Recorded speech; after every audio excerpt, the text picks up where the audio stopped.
Good evening all, welcome to IACE. ఈ వీడియోలో important current affairs MCQs discuss చేద్దాం. First one చూద్దాం. So first one, Indian Air force day is celebrated every year on. So మనకి భారత వైమానిక దళ దినోత్సవం ప్రతి సంవత్సరం ఏ రోజున జరుపుకుంటారో అని అడిగారు. సో జనరల్గా మీకు ఇక్కడ జాన్ 15th అని చెప్పేసి కనిపిస్తుంది కదా.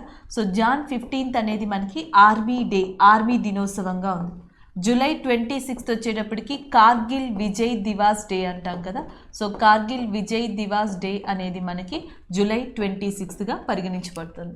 And the next one, December 4th వచ్చేటప్పటికి ఇండియన్ నేవీ డే కింద డిసెంబర్ 4th చెప్తారు. ఇక అక్టోబర్ 8th అనే దాన్ని మనకి భారత వైమానిక దళ దినోత్సవంగా సెలబ్రేట్ చేయడం జరుగుతుంది. The Indian Air force day is celebrated on 8th October. Option A is the correct answer. So ఇంకొక విషయం ఏంటంటే మనకి ఇండియన్ ఎయిర్ ఫోర్స్ అనేది 1932 ప్రాంతంలోనే ప్రారంభించబడింది అక్టోబర్ 8th. అండ్ అప్పుడు రాయల్ ఇండియన్ ఎయిర్ ఫోర్స్ అని పిలిచేవాళ్ళంట. 1950లో రాయల్ ఇండియన్ ఎయిర్ ఫోర్స్ని ఇండియన్ ఎయిర్ ఫోర్స్గా మార్చారు. అలాగే ఇటీవల ఇండియన్ ఎయిర్ ఫోర్స్ చీఫ్గా అండ్ కొత్త పర్సన్ మనకి అపాయింట్ అవ్వడం జరిగింది. సో ఆయన పేరు మనకి విఆర్ చౌదరిగా చెప్తున్నారు. అండ్ నెక్స్ట్ వచ్చేటప్పటికి వైస్ చీఫ్, ఇండియన్ ఎయిర్ ఫోర్స్కి వైస్ చీఫ్గా ప్రస్తుతం మనకి సందీప్ బక్షి ఉన్నారు. సో ఈ రెండు కూడా ఇంపార్టెంట్ అపాయింట్మెంట్స్గా మీరు గుర్తుపెట్టుకోవాల్సి ఉంటుంది.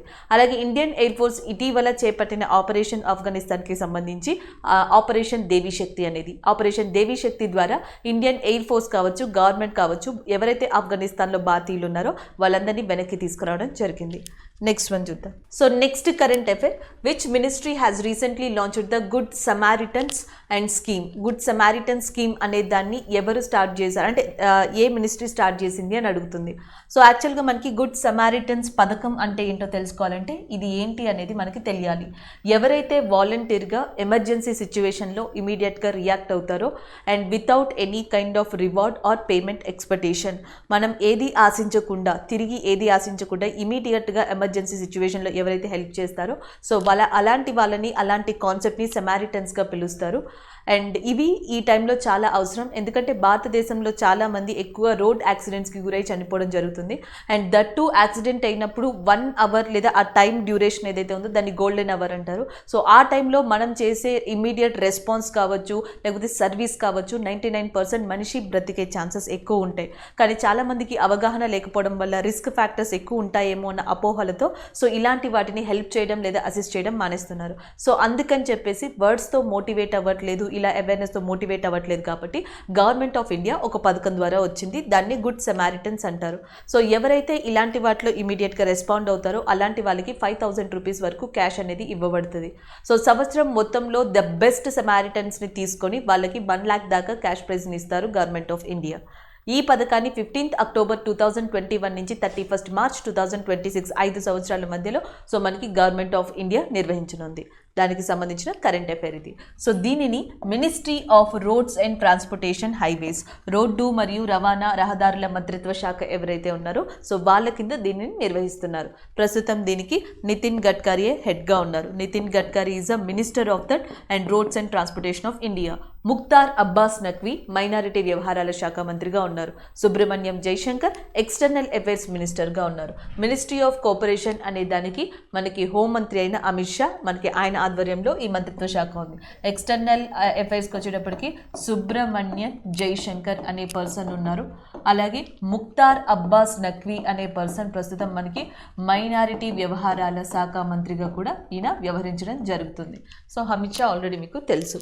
అలాగే Nitin Gadkari Khadi village industry commission నిర్వహించిన లేదా మనకి ఏదైతే తయారు చేసిందో ఖాదీ ప్రాకృతిక్ పెయింట్ అంటాం, సో దానికి బ్రాండ్ అంబాసిడర్గా కూడా మనకి నితిన్ గడ్కరీ ఉన్నారు. నెక్స్ట్ వన్ చూద్దాం. So next one, how many prime minister Mitra mega textile parks have been approved by the government to be set up in the years.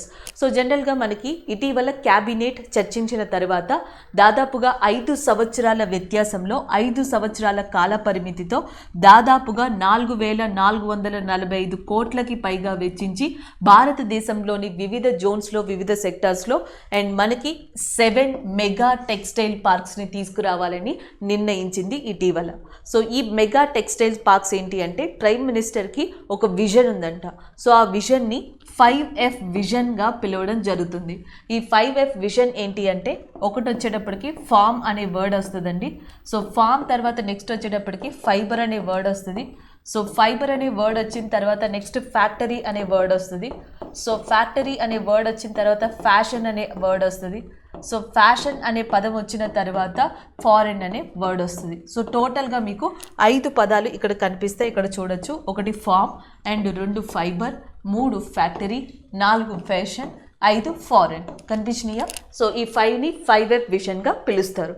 So ఇదేంటంటే farm to fibre, fibre to factory, factory to fashion, fashion to the foreign. ఇలా భారతదేశంలో టెక్స్టైల్ని అభివృద్ధి చేయాలి ఈ chain ద్వారా అనేది prime minister యొక్క విజన్ అంట. సో దీనికి ఒక ఎగ్జాంపుల్ తీసుకుందాం. టెక్స్టైల్ రంగంలో మనకి మెయిన్గా ఏముంటాయి? 1 కాటన్ అనేది ఉంటుంది, 2 సిల్క్ అనేది ఉంటుంది, ఇంకా డిఫరెంట్ కైండ్ ఆఫ్ థింగ్స్ ఉంటాయి. కాటన్నే తీసుకోండి, పత్తిని ఫస్ట్ పండించాల్సి వస్తుంది. పండించిన తర్వాత దాన్ని ఒక పర్ఫెక్ట్ రూపంలోకి తీసుకురావాల్సి వస్తుంది. ఆ ఫైబర్ని పర్ఫెక్ట్ రూపంలోకి తీసుకురావాల్సి వస్తుంది. తీసుకొచ్చిన తర్వాత ఫ్యాక్టరీలో దాన్ని ఒక గూడ్ కింద మ్యానుఫ్యాక్చర్ చేయాలి. చేసిన తర్వాత దాన్ని మార్కెటింగ్ ద్వారానో ఇంకో విధంగానో ఫ్యాషన్ రంగం ద్వారానో ఫ్యాషన్ మార్కెటింగ్ ద్వారానో ప్రమోట్ చేయాలి. ప్రమోట్ చేసిన తర్వాత ఫారెన్ లాంటి కంట్రీస్కి ఎక్స్పోర్ట్ చేయొచ్చు అనమాట. ఇవన్నీ కూడా ఒక చోటే జరిగేలాగా, ఇవన్నీ ఒకే ప్లేస్లో జరిగేలాగా ఒక ఇంటిగ్రేటెడ్ టెక్స్టైల్ పార్క్ని తీసుకురావాలి. అలా భారతదేశంలో 7 ఇంటిగ్రేటెడ్ మెగా టెక్స్టైల్ పార్క్స్ని తీసుకురావాలి అని ఇటీవల క్యాబినెట్ మనకి నిర్ణయించుకోవడం జరిగింది. దానికి సంబంధించిన కరెంట్ అఫైర్ ఇది. నెక్స్ట్ వన్ చూద్దాం. Next one, which state government is recently launched the program named Swechha. ఇది ప్రోగ్రామ్ పేరు స్వేచ్ఛ అండి.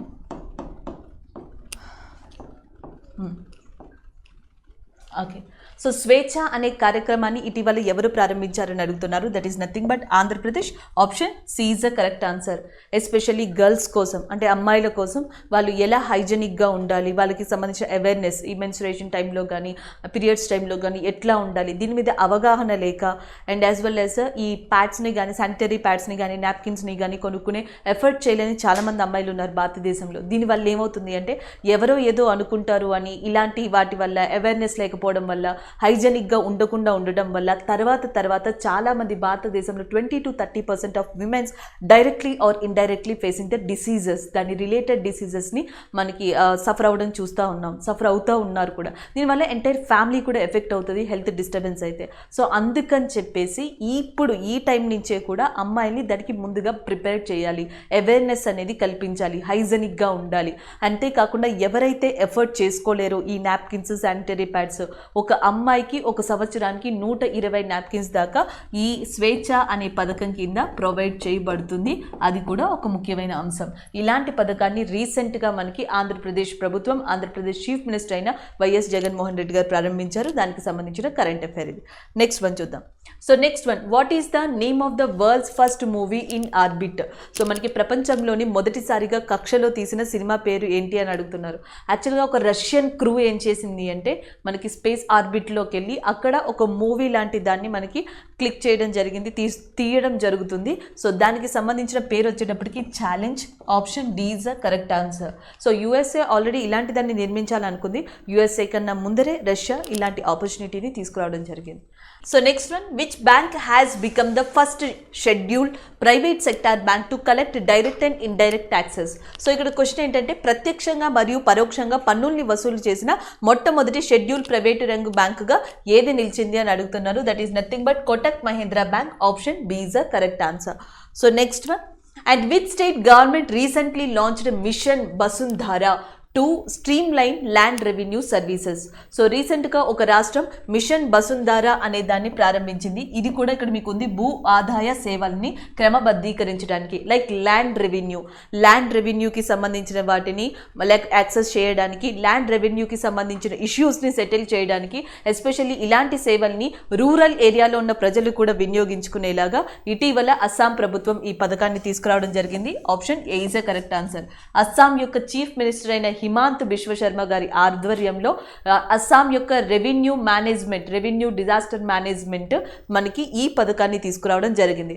యాక్చువల్గా మీకు తెలంగాణలో ధరణి అని చెప్పేసి ఉంటుంది, ధరణి అనే పథకం. సెంట్రల్ గవర్నమెంట్లోనేమో స్వామిత్వ అనే పథకం ఉంటుంది. సో ఈ రెండు కూడా ల్యాండ్ రిలేటెడ్ పథకాలేనండి. స్వామిత్వ యొక్క మెయిన్ ఉద్దేశం ఏంటంటే రూరల్ ఏరియాలో ఉన్న ప్రజలకి ల్యాండ్ ఓనర్షిప్ దక్కాలి, అలాగే రూరల్ ఏరియాలో ఉన్న ల్యాండ్ ప్రాపర్టీ మొత్తం కూడా ఈ కొత్త టెక్నాలజీ, అధునాతన టెక్నాలజీని యూజ్ చేసి సర్వే చేయాలి. సో ఒక రికార్డ్ని డిజిటల్ పరంగా మెయింటైన్ చేయాలి అనేది పిఎం స్వామిత్వ యొక్క ఉద్దేశం. అలాగే ధరణి కూడా సేమ్, లైక్ ల్యాండ్ రిజిస్ట్రేషన్ ఇలాంటి వాటికి సంబంధించి తెలంగాణ స్టార్ట్ చేసిన ప్రోగ్రామ్గా కూడా చెప్పొచ్చు.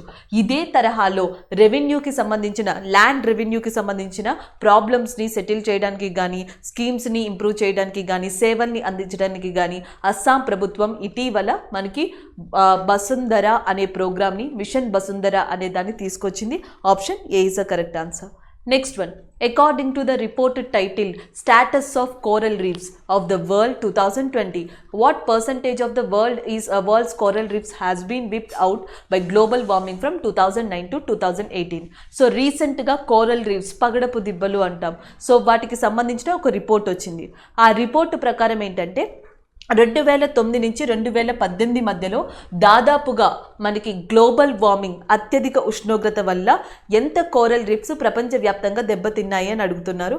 సో ఆన్సర్ వచ్చేటప్పటికి మనకి option C is the correct answer, 14%. So 14% of coral reefs కేవలం గ్లోబల్ వార్మింగ్ వల్ల దెబ్బతిన్నాయంట. అండ్ ఇంకొకటి ఏంటంటే జనరల్గా మనకి ఈ కోరల్ రీఫ్స్ వల్ల ఎకనామికల్గా కూడా బెనిఫిట్ ఉంది. లైక్ గూడ్స్ అండ్ సర్వీసెస్ని కూడా ఇవి అందిస్తాయి. దీనివల్ల కొన్ని ట్రిలియన్స్ ఆఫ్ బిజినెస్ అనేది ప్రపంచవ్యాప్తంగా జరుగుతుంది. అయితే హ్యూమన్ యాక్టివిటీస్ వల్ల, పొల్యూటెంట్స్ వల్ల కానీ, గ్లోబల్ వార్మింగ్ వల్ల, ఇలాంటి వాటి వల్ల కోరల్ రీఫ్స్ అనేవి ప్రపంచవ్యాప్తంగా దెబ్బతింటున్నాయి. సో దాంట్లో భాగంగానే 2009-2018 మధ్యలో మనకి 14% ఆఫ్ కోరల్ రీఫ్స్ అనేవి ప్రపంచవ్యాప్తంగా దెబ్బతిన్నట్టు చెప్పడం జరిగింది. అది ఇక్కడ మెయిన్ కరెంట్ అఫైర్ అండి. అలాగే ప్రపంచంలో అతిపెద్ద కోరల్ రీఫ్ వచ్చేటప్పటికి గ్రేట్ బ్యారియర్ రీఫ్గా పిలుస్తారు. ఈ గ్రేట్ బ్యారియర్ రీఫ్ అనేది మనకి ఆస్ట్రేలియాలో లొకేట్ అయి ఉంది. సో ఈ పాయింట్ని కూడా మీరు గుర్తుపెట్టుకోవచ్చు.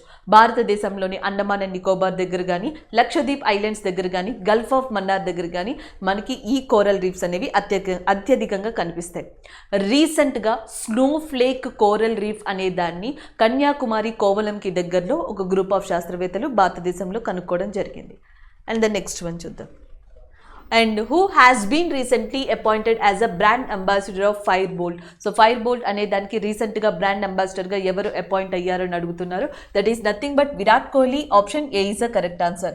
విరాట్ కోహ్లీ మనకి fashion and as well as a ఫిట్నెస్కి సంబంధించిన ఒక బ్రాండ్ కంపెనీ ఫైర్ బోల్ట్ అనే దానికి బ్రాండ్ అంబాసిడర్గా అపాయింట్ అవ్వడం జరిగింది. అలాగే ట్యాగ్ అనే దానికి ఇటీవల బ్రాండ్ అంబాసిడర్గా అపాయింట్ అయింది మనకి రోహిత్ శర్మ.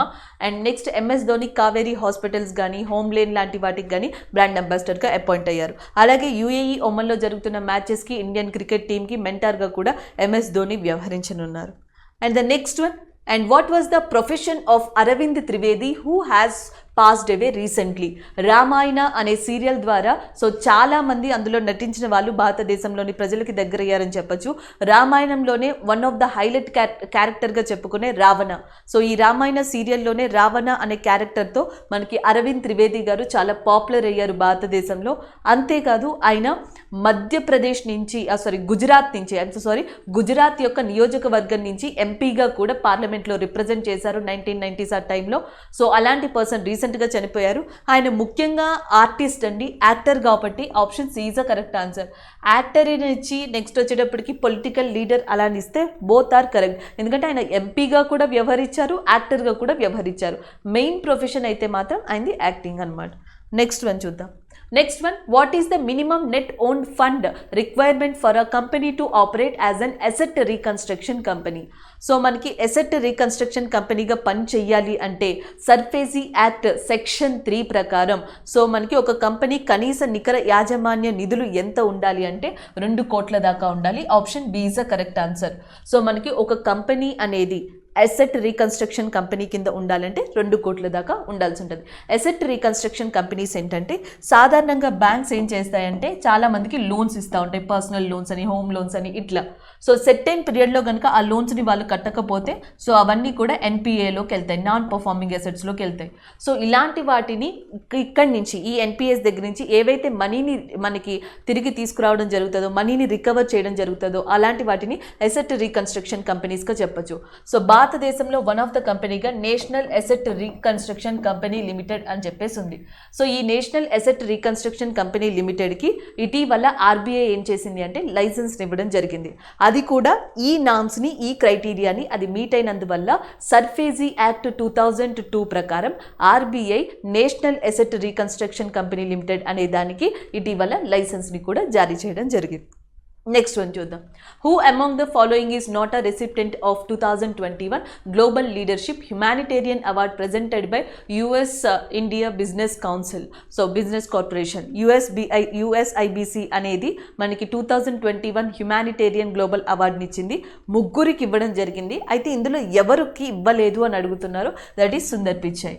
ఎందుకంటే ఐబిఎంకి చెందిన అరవింద్ కృష్ణ గారికి కానీ, లేకపోతే నెక్స్ట్ ఎసెంచర్కి సంబంధించిన జూలీకి కానీ, అండ్ ద నెక్స్ట్ వన్ మైక్రోసాఫ్ట్కి సంబంధించిన బ్రాడ్ స్మిత్కి కానీ 2021 గ్లోబల్ హ్యుమానిటేరియన్ అవార్డు అనేది ప్రకటించింది. బట్ సుందర్ పిచాయ్ గారికి ఈ అవార్డు అనేది ఇవ్వలేదు.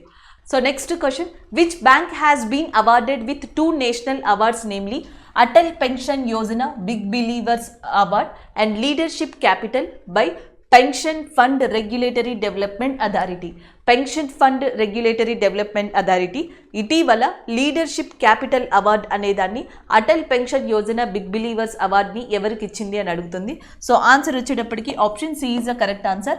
కర్ణాటక వికాస్ గ్రామీణ్ బ్యాంక్ అనేదానికి ఈ అవార్డు అనేది ఇవ్వడం జరిగింది. కర్ణాటక వికాస్ గ్రామీణ్ బ్యాంక్ అండ్ పలు సంవత్సరాల నుంచి కూడా అటల్ పెన్షన్ యోజన, ప్రధానమంత్రి జీవన్ జ్యోతి బీమా యోజన, ప్రధానమంత్రి సురక్ష బీమా యోజన.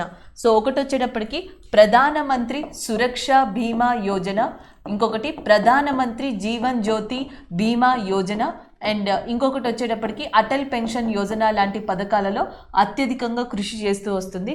సో దానికి సంబంధించిన కాంట్రిబ్యూషన్కి గాను కర్ణాటక వికాస్ గ్రామీణ్ బ్యాంక్కి and Atal pension Yojana big believers leadership capital award అనేది pension fund regulatory development authority ఇవ్వడం జరిగింది.